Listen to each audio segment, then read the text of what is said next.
Oke. Baik, Assalamualaikum warahmatullahi wabarakatuh. Di sini kami dari kelompok 5. Pada kesempatan ini kami akan mempresentasikan mengenai tugas kelompok dengan judul poinnya itu adalah negara dan warga negara. Baik, selanjutnya di sini saya akan memperkenalkan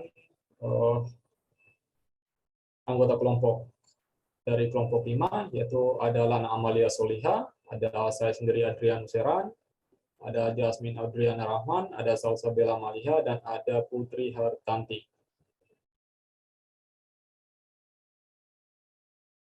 Baik, poin yang pertama adalah hubungan antara warga dan negara yang akan dijelaskan oleh Jasmine Adriana. Baik, yang pertama ada hubungan warga dan negara. Setiap interaksi menghasilkan sebuah hubungan. Sebuah negara tidak mungkin berkembang jika mempunyai warga yang pasif, dan juga warga negara tidak akan mungkin sejahtera jika hidup di negara yang kacau. Negara merupakan suatu wilayah dengan luasan tertentu yang menjadi tempat tinggal dari sekelompok orang. Untuk dapat disebut sebagai sebuah negara, wilayah yang ditinggali harus mendapatkan pengakuan, kedaulatan dari negara lain, dan negara yang sudah berdiri harus mempunyai undang-undang untuk mengatur tata kehidupan berbangsa dan bernegara. Yang pertama ada memperkenalkan budaya. Hubungan emosional yang kuat akan antara negara dengan warga negara akan membentuk rasa cinta tanah air. Warga yang memiliki keterikatan emosional akan memperkenalkan budaya bangsanya ke orang-orang luar negeri tanpa adanya dorongan dari pemerintah. Yang kedua, taat aturan negara. Di setiap negara pasti memiliki aturan negaranya sendiri. Warga negara yang sudah memiliki hubungan emosional yang kuat dengan negaranya akan memberikan kepercayaan yang tinggi, maka dari itu mereka akan berusaha untuk mematuhi aturannya, dan juga mereka secara spontan membantu negara untuk menegakkan hukum secara spontan. Yang ketiga, berusaha mengharumkan nama negara. Hubungan emosional yang baik akan memacu warganya untuk berusaha mengharumkan nama baik bangsa dengan menjaga kelakuannya dalam bermasyarakat. Mereka akan terus belajar agar mendapatkan prestasi yang membanggakan negara di kancah internasional, dan timbal baliknya, negara akan memberikan fasilitas terbaik untuk warganya seperti bonus hadiah, transportasi, dan segala macam akomodasi yang dibutuhkan. Yang kedua ada tujuan negara. Tujuan negara. Sebelum Indonesia seperti sekarang, para pahlawan sudah berjasa bagi negara ini, telah menentukan bagaimana arah perjuangan mereka ke depannya. Mereka lah yang membuat undang-undang dasar, lambang negara, serta atribut negara yang lainnya dalam proses yang panjang. Adapun tujuan utama Indonesia yang terangkum dalam pembukaan Undang-Undang Dasar 1945. Yang pertama, melindungi segenap bangsa dan seluruh tumpah darah Indonesia. Yang kedua, memajukan kesejahteraan umum. Yang ketiga, mencerdaskan kehidupan bangsa. Dan yang keempat, ikut melaksanakan ketertiban dunia. Empat tujuan utama tersebut membuat Indonesia harus berusaha mewujudkannya, sehingga dibutuhkannya manusia sebagai subjek yang aktif. Warga yang tinggal di Indonesia memiliki hak dan kewajiban sebagai warga negara. Hal tersebut merupakan salah satu upaya agar empat tujuan di atas tercapai. Untuk selanjutnya dipresentasikan oleh Salsabella. Salsabella, dipersilakan. Selanjutnya ada warga negara.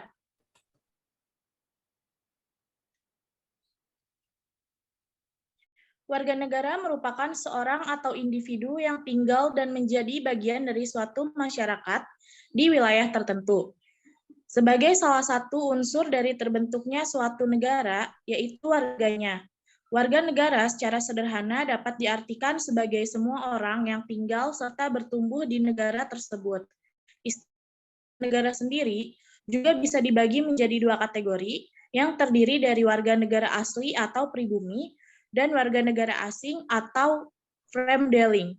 Hal ini secara yuridis diatur berdasarkan pasal 26 ayat 1 Undang-Undang Dasar 1945 dan perubahannya Warga negara asli atau pribumi merupakan penduduk asli sebuah negara tersebut, seperti contohnya warga negara Indonesia yang berasal dari suku Jawa, Madura, Sunda, Batak, Bugis, Dayak, Asmat, Minang, Toraja, Bali, Aceh, serta etnis keturunan negara Indonesia yang lainnya.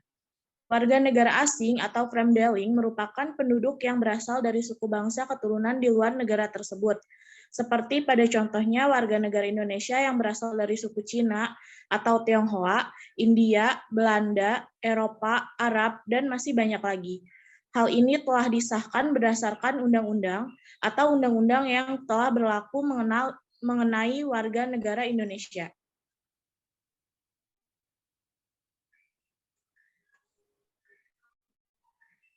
Selanjutnya, hak warga negara. Hak warga negara adalah hak yang melekat pada diri manusia dalam kedudukannya sebagai anggota atau warga dari sebuah negara.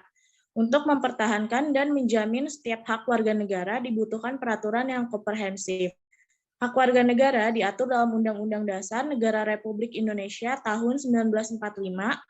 Contoh hak warga negara Indonesia dalam UUD 1945 yaitu yang pertama, Pasal 29 ayat 2, setiap warga negara bebas memilih dan menjalankan agama kepada yang dipercayai.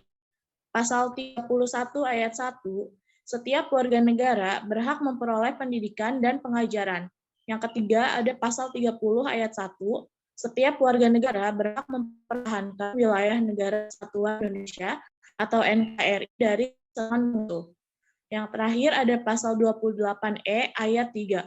Setiap warga negara memiliki hak sama dalam kemerdekaan berserikat, berkumpul, mengeluarkan pendapat secara lisan dan tulisan sesuai undang-undang yang berlaku.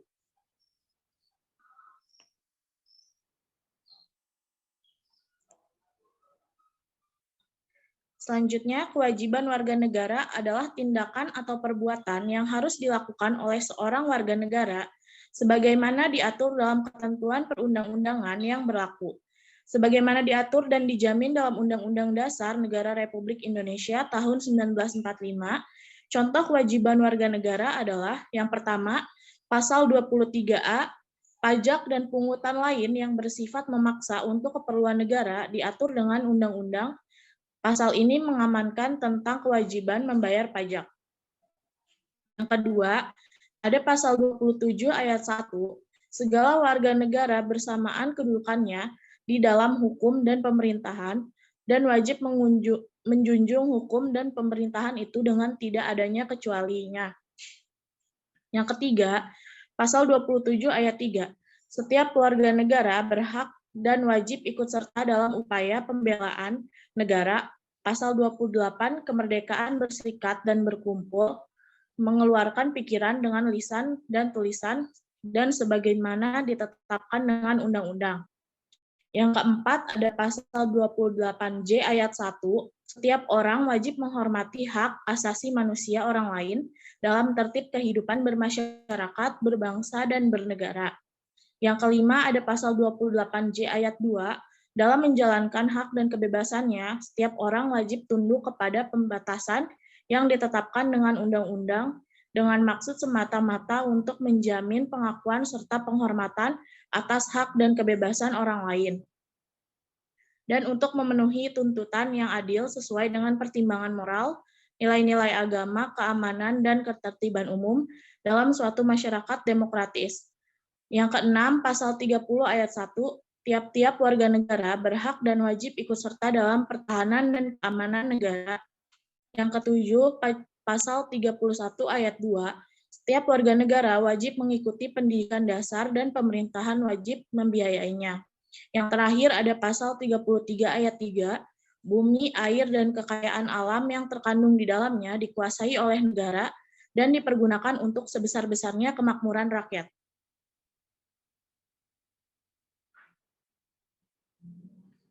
Yang keempat ada negara. Negara adalah sebuah organisasi atau badan tertinggi yang memiliki kewenangan untuk mengatur perihal yang berhubungan dengan kepentingan masyarakat luas, serta memiliki kewajiban untuk mensejahterakan, melindungi, dan mencerdaskan kehidupan bangsa.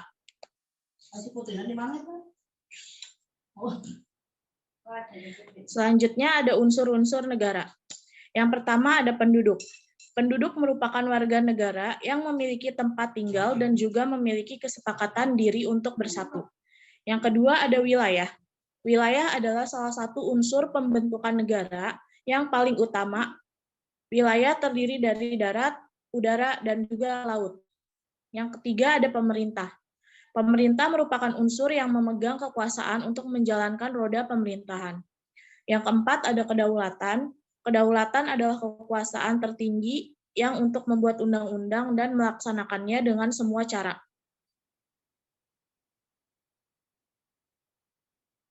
Selanjutnya ada fungsi negara. Fungsi pertahanan dan keamanan negara wajib melindungi unsur negara, rakyat, wilayah, dan pemerintahan. Segala ancaman, hambatan, dan gangguan, serta tantangan lain yang berasal dari internal atau eksternal. Contoh, TNI menjaga perbatasan negara. Yang pertama, fungsi keadilan negara wajib berlaku adil di muka hukum tanpa diskriminasi atau kepentingan tertentu. Contoh, setiap orang yang melakukan tindakan kriminal dihukum tanpa melihat kedudukan dan jabatan. Yang kedua, fungsi pengaturan dan keadilan negara membuat peraturan perundang-undangan untuk melaksanakan kebijakan dengan ada landasan yang kuat untuk membentuk tatanan kehidupan bermasyarakat, berbangsa, dan juga bernegara. Yang terakhir, fungsi kesejahteraan dan kemakmuran negara bisa mengeksplorasi sumber daya alam yang dimiliki untuk meningkatkan kehidupan masyarakat agar lebih makmur dan sejahtera. Selanjutnya ada sifat negara. Yang pertama, sifat memaksa. Negara dapat memaksakan kehendak melalui hukum atau kekuasaan. Negara memiliki kekuasaan memaksa agar masyarakat tunduk dan patuh terhadap negara tanpa tidak ada ini memiliki sifat legal agar tercipta tertib di masyarakat dan tidak ada tindakan anarki. Paksaan fisik dapat dilakukan terhadap hak milik. Yang kedua ada sifat monopoli. Negara menetapkan tujuan bersama dalam masyarakat. Negara dapat menguasai hal-hal seperti sumber daya penting untuk kepentingan orang banyak. Negara mengatasi paham individu dan kelompok. Yang ketiga ada sifat totalitas. Semua hal tanpa pengecualian menjadi wewenang negara.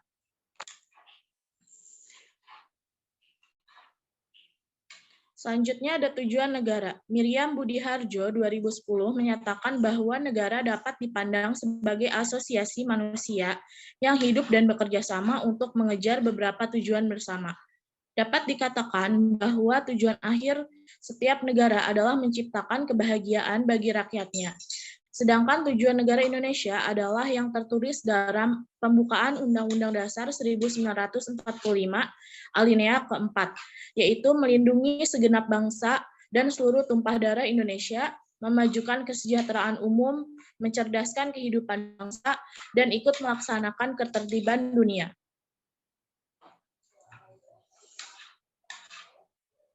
Selanjutnya ada bentuk-bentuk negara. Perlu diketahui, tidak semua negara memiliki bentuk negara yang sama. Menurut teori modern, bentuk negara saat ini dibedakan menjadi dua, yaitu negara kesatuan unitaris dan negara serikat federasi. Yang pertama ada negara kesatuan. Indonesia merupakan satu di antara negara yang menganut bentuk negara kesatuan.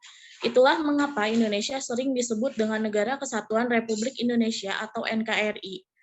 Negara kesatuan adalah negara yang pemerintahan tertingginya dilakukan oleh pemerintah pusat yang melakukan aturan berdasarkan undang-undang yang berlaku. Pemerintahan pusat diberi hak melimpahkan kekuasaannya kepada daerah-daerah yang tingkatannya lebih kecil. Pemerintahan bisa memberikan hak otonomi daerah kepada daerah di bawahnya untuk dapat menjalankan aturannya sendiri. Namun hal tersebut harus tetap berdasarkan aturan dan keputusan dari pusat. Yang kedua ada negara serikat. Bentuk negara federasi cocok digunakan negara yang memiliki kawasan yang sangat luas. Dengan begitu, negara tersebut dapat melaksanakan semua pemerintahannya secara menyeluruh dengan baik. Kedaulatan negara tersebut tetap dimiliki oleh pemerintahan federal yang berada di pusat. Namun negara-negara bagian lain di dalamnya juga memiliki kekuasaan yang besar untuk mengatur rakyatnya sendiri.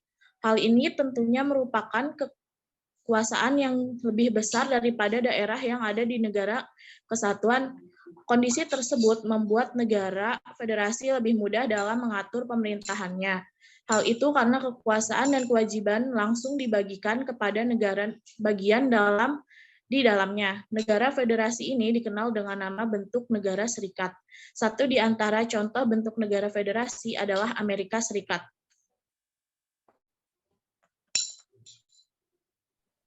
Terima kasih untuk Salsabila. Terus selanjutnya akan dipresentasikan oleh Lana Amalia Solihah. Lana, dipersilakan. Baik, untuk yang kelima yaitu hak dan kewajiban negara.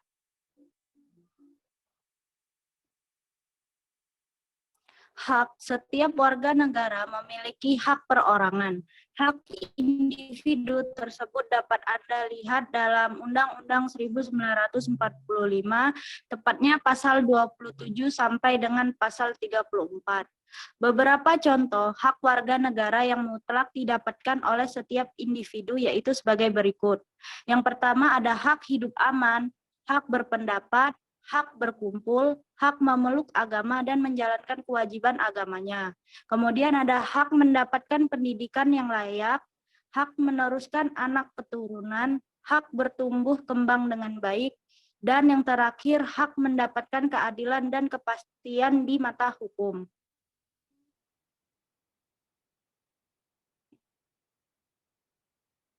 Kewajiban. Dalam hubungan apapun, tidak ada hak yang boleh dituntut jika kewajiban belum dijalankan dengan baik. Karena warga negara yang dijalankan dengan baik dapat membantu memajukan negara. Kewajiban ini pula yang membuat tujuan sebuah negara cepat tercapai. Dibutuhkannya kerjasama yang kompak agar warga negara cepat tercapai. Dibutuhkannya kerjasama antar warga negara dapat turut berkontribusi dalam proses pembangunan negara. Jangan sampai hanya menjadi beban negara yang pada akhirnya malah melemahkan sendi kehidupan di negara itu sendiri. Contohnya kewajiban warga negara yang harus dipenuhi untuk dapat menuntut hak sebagai warga negara ialah bela negara.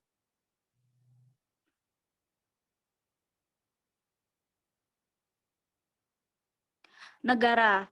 Berikut beberapa fungsi-fungsi negara. Yang pertama yaitu mensejahterakan negara, memakmurkan rakyat negara yang sukses dan maju. Adalah negara yang bisa membuat masyarakat bahagia secara umum dari sisi ekonomi dan sosial kemasyarakatan. Yang kedua, melaksanakan ketertiban untuk menciptakan suasana dan lingkungan yang kondusif dan damai.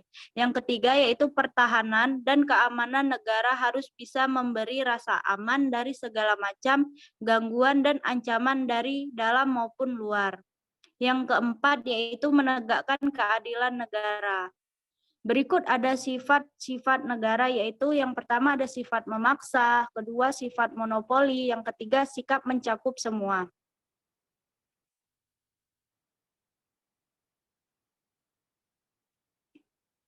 Bentuk negara. Yang pertama itu ada negara kesatuan atau unitarisme, adalah suatu negara yang merdeka dan berdaulat, di mana kekuasaan untuk mengurus seluruh pemerintahan dalam negara itu ada pada pusat, terbagi atas dua, yaitu yang pertama ada negara kesatuan dengan sistem sentralisasi, dan yang kedua negara kesatuan dengan sistem desentralisasi. Yang kedua yaitu negara serikat atau federasi. Adalah negara yang terjadi dari penggabungan beberapa negara yang semua berdiri sendiri sebagai negara yang merdeka, berdaulat ke dalam suatu ikatan kerjasama yang efektif untuk melaksanakan urusan secara bersama. Adapun unsur-unsur negara yaitu yang pertama harus ada wilayahnya, yang kedua harus ada rakyatnya, yang ketiga harus ada pemerintahannya, yang keempat harus ada pengakuan dari negara lain, dan yang kelima harus ada kedaulatan. Tujuan negara itu sendiri terbagi menjadi 4, yaitu yang pertama perluasan kekuasaan semata, yang kedua perluasan kekuasaan untuk mencapai tujuan lain, yang ketiga penyelenggaraan ketertiban umum, yang keempat penyelenggaraan kesejahteraan umum.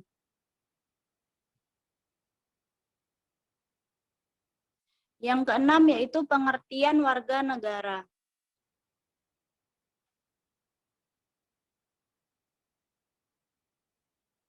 Warga negara adalah sekumpulan orang yang mendiami suatu wilayah tertentu. Secara umum yaitu anggota suatu negara yang mempunyai keterikatan timbal balik dengan negaranya. Warga negara Indonesia menurut pasal 26 Undang-Undang Dasar 1945 adalah orang-orang bangsa Indonesia asli dan bangsa lain yang disahkan undang-undang sebagai warga negara. Bangsa asli Indonesia adalah orang-orang pribumi atau penduduk asli Indonesia yang lahir, besar, berdomisili, berkarya di Indonesia, serta mengakui Indonesia sebagai tanah airnya. Warga negara merupakan terjemahan kata dari citizens yang bahasa Inggris yang mempunyai arti warga negara, petunjuk dari sebuah kota, sesama warga negara, sesama penduduk, orang setanah air, bawahan atau kaula.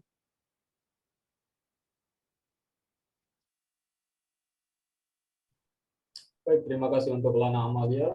Selanjutnya akan dipresentasikan oleh Putri Hartanti. Untuk Putri dipersilakan. Baik, untuk nomor 7, pengertian hukum negara.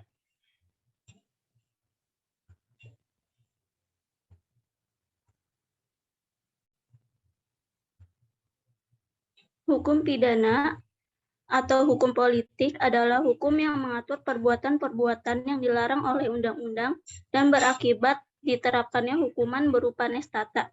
Bagi barang siapa yang melakukannya dan memenuhi unsur-unsur perbuatan yang disebutkan dalam undang-undang pidana, dalam hukum pidana dikenal dua jenis perbuatan, yaitu kejahatan dan pelanggaran. Kejahatan ialah perbuatan yang tidak hanya bertentangan dengan undang-undang, tetapi juga bertentangan dengan nilai moral, nilai agama, dan rasa keadilan masyarakat.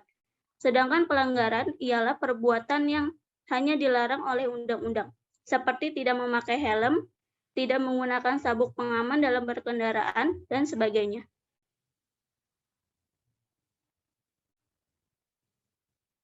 Lalu ada hukum perdata.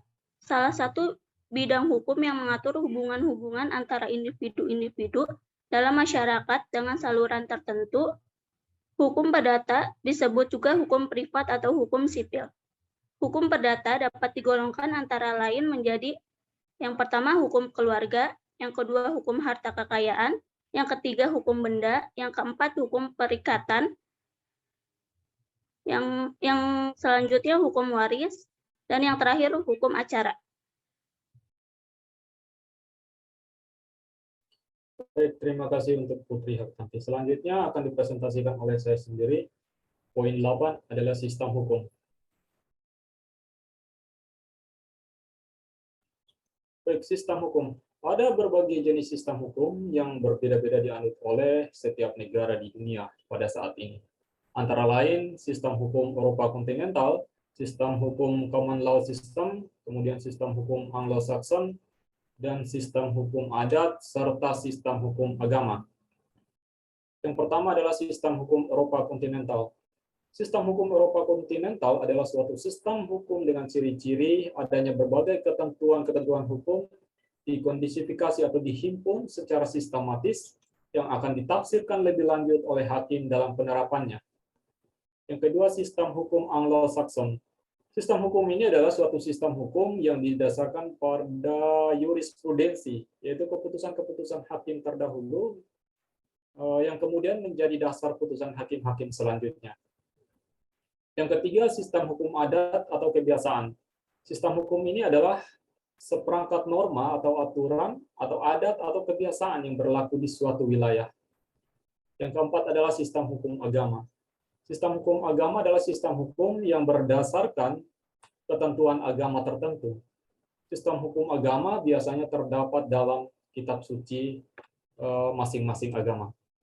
Nah, di Indonesia sendiri menganut 3 sistem hukum, yaitu yang pertama hukum sivil, kemudian yang kedua ada hukum adat, dan yang ketiga ada hukum Islam.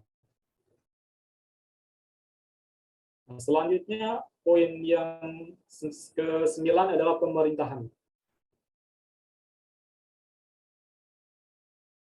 Pemerintahan dan fungsinya.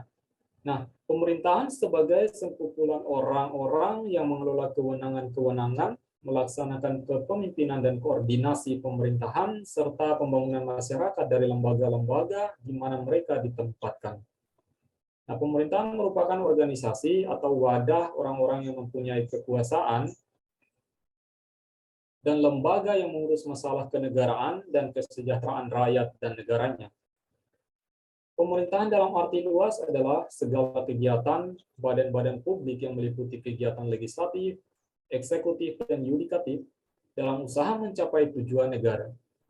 Pemerintahan dalam arti sempit adalah segala kegiatan badan-badan publik yang hanya meliputi kekuasaan eksekutif.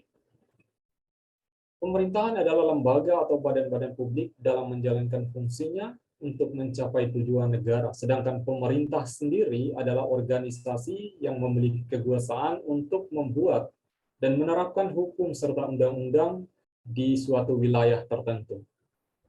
Nah, di sini ada fungsi pemerintahan. Yang pertama, satu, fungsi pelayanan atau public service. Yang kedua, fungsi pembangunan atau development. Yang ketiga, fungsi pemberdayaan atau empowering. Dan yang keempat adalah fungsi pengaturan atau regulasi. Baik, terima kasih presentasi dari kami kelompok 5. Untuk kurang lebihnya kami mohon maaf, dan untuk lebih jelas teman-teman boleh melihat di file PDF yang ada di materi. Terima kasih.